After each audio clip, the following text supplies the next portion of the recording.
Hey everybody! From time to time I like to remind people that I do not have what I feel is a how-to YouTube channel. I don't shoot videos where I feel like I'm trying to tell other people how to manage their tanks or how to set up their aquariums or anything else. And so recently I shot a video about how much light my aquariums actually get, which I was kind of surprised myself when I actually put the lux meter on there and found out how much light the tanks are actually getting compared to what they would normally get under what you could think of as, we'll call it stock lighting, the kind of lights that would come with an aquarium hood when you would go ahead and buy the whole, ensemble tank hood, light, etc.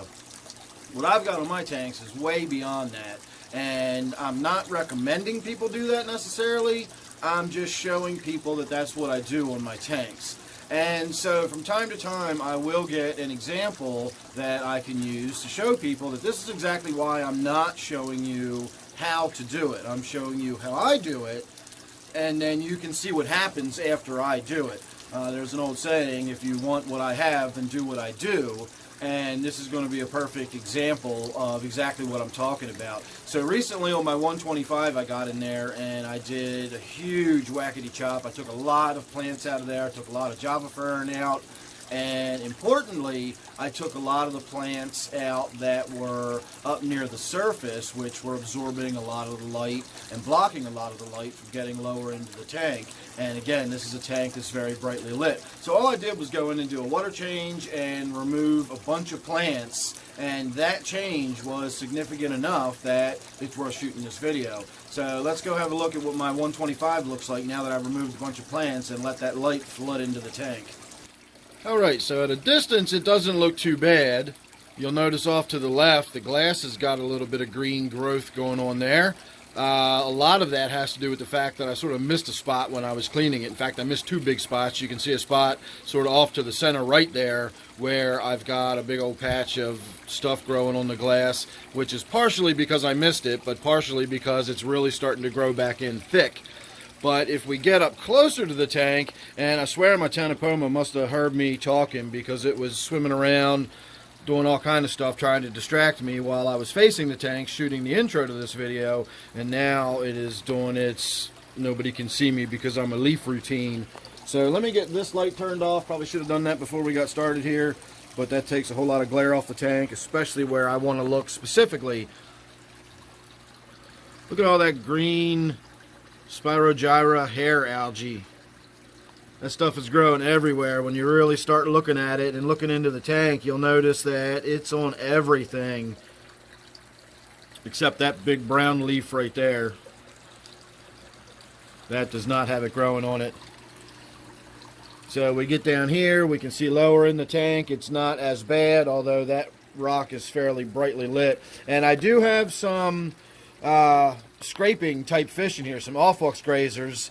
They're not too keen on eating that kind of algae. So if there's some areas that they've kept clean, they might continue to scrape away at that. This rock here is a prime example. Every now and again I see my plecos up here. It's I have some chocolate zebra plecos. In fact, there's one of them right there.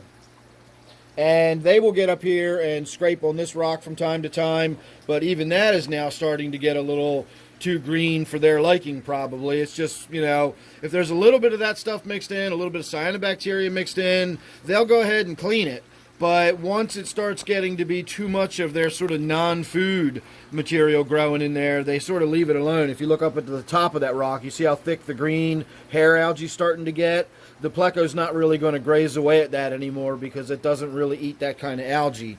We can see my leaves, especially look off to the right there, you can see just long filaments of that hair algae growing.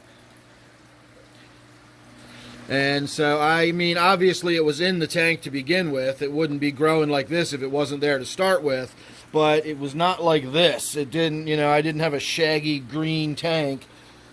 And this has only been maybe a week or something since I did that big water change. And we're already seeing that kind of algal growth. So, you know, yeah, I could probably turn the lights down and all that kind of stuff or whatever, but I like my tanks lit up nice and bright, and my plants have adapted to this really bright light over time, and so we'll just have to deal with it. I'll have to wipe the glass down a little more frequently, and I'm thinking this tank is probably due for a Siamese algae eater. I have found them to be worth their weight in gold when it comes to devouring that filamentous algae. In this case, I believe it to be Spirogyra algae. There are a lot of species of filamentous algae, though, but the Spirogyra is a fairly common one, and that is probably what this is. If not, it's all academic. It doesn't matter the actual name of it. But whatever that is, I know those Siamese algae eaters will get in there and make short work of that and get this tank looking clean again. And as I found in my other tank, once they get it down to being fairly clean, then the same principle I was just talking about a few minutes ago applies, where the plecos in the tank will start doing their job again and keeping everything scraped nice and clean, and we'll get back on top of it. And by then the plants will start growing back in, and they'll start blocking more of the light, and the tank will swing back into balance. It'll swing back into balance. I've got one or two tanks that are just as stable as rocks. They just sit there doing the same thing year after year. Most of my tanks do this kind of stuff. I'll make a big change, and then I get big changes. It's not surprising when I get in there and I make some big changes that, big changes happen within the tank, and this is a good visual representation of it. So there you go. If you want algae growing in your tank like that, do the kind of stuff I do. Huge amounts of light and, lots of nutrients and all that good stuff.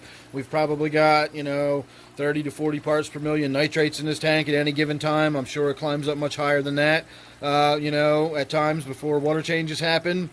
So there you go. Anyway, make sure you're subscribed. That way you won't miss anything else got coming up. You never know what it's going to be with me. Thanks for watching this one. Don't forget, this one is my 125 gallon tank. And I'll see you real soon in the next one.